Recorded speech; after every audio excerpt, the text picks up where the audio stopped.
Welcome back to the Soul Therapy YouTube channel. Today we hit up the Aurora Premium outlets to see what kind of steals we can come up on. These outlets are always super solid, so I'm excited to see what we're going to find, and of course the first stop has to be Adidas. This outlet is always super solid. I remember when they had a bunch of Yeezy models just sitting in sizes. The best part about this place is you can find incredible deals. Almost everything is on sale and then an additional 50% off, which leads to some really nice come-ups. They had this indoor soccer model that's pretty reminiscent of the Sambas. I believe these are called the Adidas Predator, which is kind of a weird name if you ask me.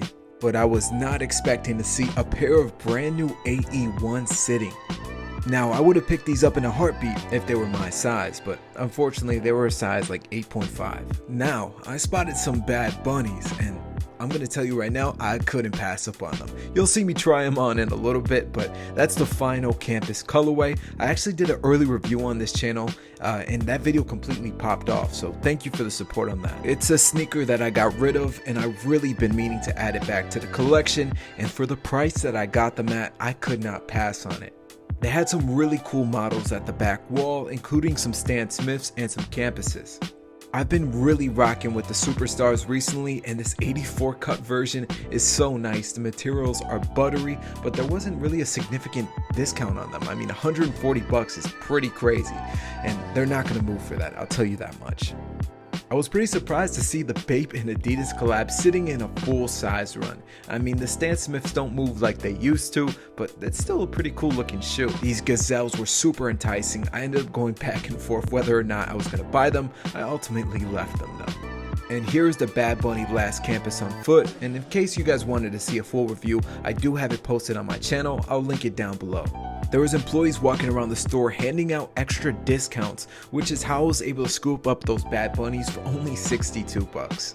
And say what you want about the Bad Bunny collaborations, but that's a damn steal.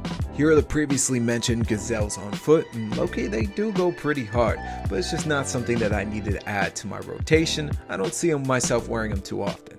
And now we're moving on. Of course, still got the Café de Olla on hand. There is so many stores at this outlet, it's easy to spend hours here. I was curious to see what kind of mid Puma would have inside, so I went in there. I know, I should give Puma more credit. I do like the stuff that they do with LaMelo Ball, and they had a whole bunch of his sneakers here, and most of them were under 100 bucks, which I assume to be a pretty good deal. To be honest, my favorite MB was the MB1’s. I feel like they kind of got off track a little bit and started doing a little too much. I could see why people like the shoes though. They're extremely comfortable and they're solid performers, especially if you can get them at a clearance price. I believe these are Scoot Henderson's signature sneaker, and they were only 30 bucks, and they happen to be a collaboration with 2K. I just found these funny. I know it's definitely orientated more towards like little kids to be rocking them. And goddamn, these are freaking fire. I should have bought them, but something in my head just said you're not worthy of them. You know, I wanted to give Puma apparel a chance, so I actually looked around to see what I could find. They had some Scooby-Doo collabs, they had some puffer jackets, they had some mini soccer balls, and they had some just kind of basic apparel.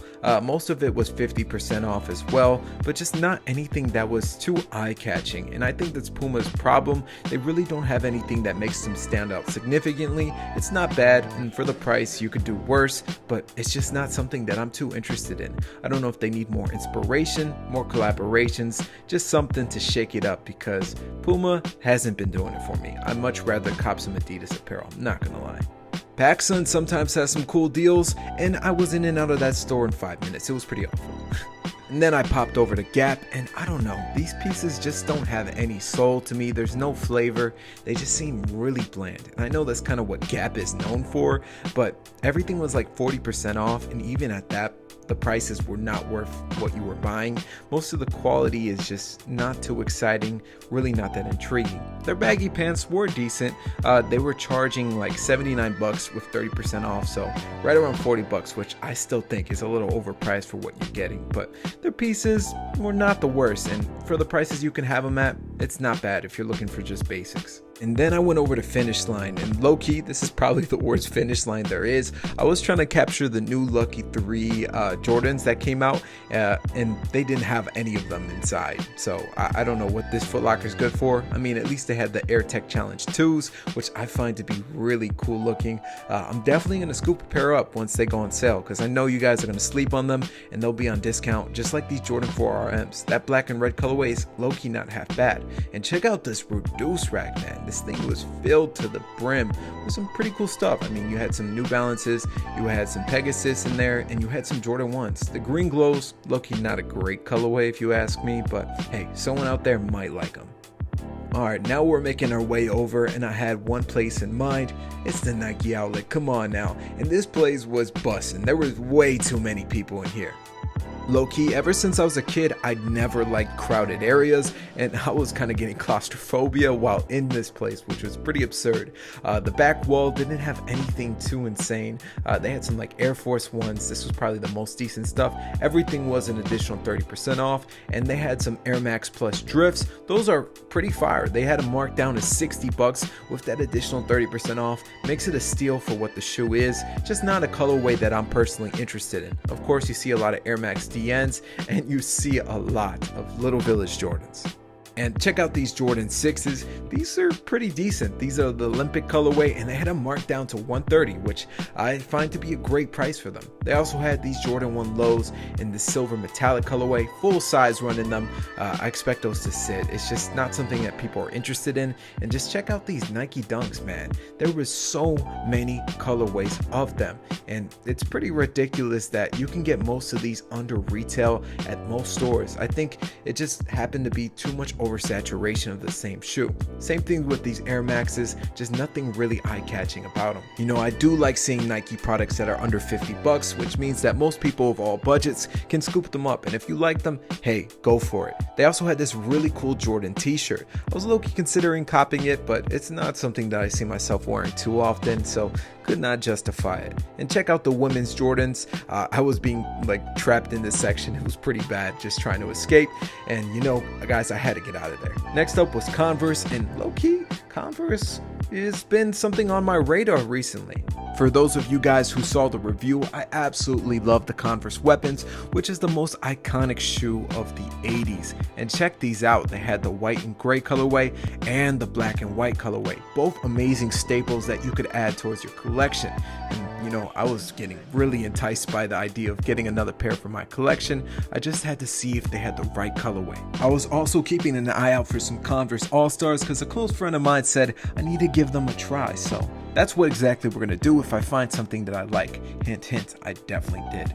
And it happens to be in this shot right here. This is the Como des Garçons Converse Low. It's the All-Star model, and these are pretty fantastic. You know, I know these were popping, I think, at around like 2015, 2016, but hey, to be able to snag these up for around 40 to 50 bucks, I think it's a really good deal. So I definitely had to try them on. I was convinced. They had these blue weapon lows, which I thought were the low-key the Fragment collab from a distance, but check out these green and sail Converse weapons. Those were a must. I was already thinking, oh no, I'm in trouble here. I already picked up a pair of shoes. We might be leaving with some more. At least we're going to be snagging these up for some crazy good prices, so I can't complain at all. I was waiting for the moment for Converse to bring in some weapons in the store, and they even have the Undefeated collab. This was a size 11, so a little small, but still a dope shoe. And check out, this is the Converse Low Como des Garçons on foot. Really comfy insole on these. And this is the Weapon Low on foot, which is not as comfortable as the Como des Garçons pair, but these just look incredible. Love the color blocking, and low-key, I like the green laces. I thought I would like the sail laces more, but the green definitely doing it for me. Of course, they had some more basic models, and they had these UNC lows, unfortunately just women's sizes, but I ended up picking up those two pairs of Converse, and I was really happy with that purchase. Next up, I hit up Abercrombie and Fitch, and my homie had been telling me to go here for ages. He's always picking up pieces, and I'm like, all right, cool. Let me give it a try. Let's see what's inside. And I ended up picking up some good stuff. So make sure to check out the recent short that I uploaded with all the clothing pickups from this outlet trip. I popped into Vans to see if I could come up on some new schools, hopefully for a discounted price. And unfortunately, they had everything at full price here, which I mean, it's $75, which isn't too much, but I think they're really not worth it unless you can get them cheaper, because I've seen them on sale online. But I did end up picking up some nice corduroy pants. Like I said, it will be in that short that I'll link it down below for you guys. I got you. Now, the New Balance outlet was pretty solid. They had some 990s, they had some 9060s, everything at a discounted price. Really comfortable shoes. That pretty much marks the end of the journey at this outlet. Some really solid stuff. Let me know what you guys think of the finds down below. But before I leave, we gotta check out Crocs because they've had some cool releases, including the Sully Crocs. These are pretty wild looking in hand, really furry and fuzzy. I'm a big fan of these, but not something I would personally wear. They also had the Mike Wazowski ones. This is just really sick. I really like what Crocs have been doing, and I can see why they've built up a lot of hype. They're super easy to throw on, and now with all these collaborations, people can truly express what they have an interest in, which is dope. Yellow Submarine Crocs are low-key gas. I was pretty tempted to buy these, but I'm like, am I gonna actually wear them? Probably not. Let me know in the comments down below, what was your favorite find at the outlet, and did you prefer the Bad Bunnies, the Weapons, or the Converse All-Star CDGs? On the way home, there was another Nike outlet at Oak Brook, so I decided to pop in, see what they had. And when you come to the outlet at this time, I'm gonna tell you, shit is scarce. See, towards the back of the store, they have one section which is supposed to be dedicated to the hype stuff, and the most hype stuff they had were some books and some Nike Dunks, so you know things were kind of tough. They also had these Jordan 2s, just not the biggest fan of that model and colorway, to be honest, so I had to pass on almost everything that I saw here. These HAKOs were pretty sick though, big fan of these, and they had some Jordan 1 high comfort models, which I think are underrated for what they are. They're really comfortable on foot and they have some solid materials. Check out how cheap these Nike Dunks are getting. Most of them had an additional 30% off, already a discounted price, which truly shows where I think Nike went wrong. They doubled down on the Nike Dunk silhouette to the point where they started mass producing them, where no one finds them special anymore, even though it's a really solid shoe. I think people just prefer more comfortable models too, which I completely understand. As a little bonus from me to you, especially if you've stuck around this far, shout out to you, you're a real one. I wanted to include this Goodwill trip where I found a pair of Jordan 4 breads. Now, guys, look at how cooked these are. I was like, man, can I save these? And I was thinking in my head, you know, I am not Jesus, I can't resurrect these. These are way beyond my ability. Just check out that heel drag. These things need a complete sole swap, and that is just too much work for a pair from 2008 that is susceptible to even more cracking. Went around the store looking for more apparel, and I found this Morgan Wallen hoodie, which I know my friend would absolutely love. They had this Adidas old school model, some Space Jam, this is a new school print, some Sonic stuff, absolute heat. And the South Side, I don't know if this is supposed to be like a diss towards the North Face, very similar logos. Had to check out the grail wall behind the store, and they had some pretty cool stuff in there. Some Jordan 4s, some Jordan 12s, but all really small sizes, so it's hard to get interested in shoes like that, especially when they're way too small. I was in the area, so you know I had to hit up a coffee spot. I had the A6 Tigers on foot today. I've been meaning to do a review of those. I'll definitely get on that. The coffee spot I hit up is called Viet 5, and they have a really like earthy, chocolatey taste to it, and it's low-key pretty gas. I would recommend it. Not something that I'd go to consistently, but cool for every once in a while. Make sure you guys like the video and subscribe for more Soul Therapy.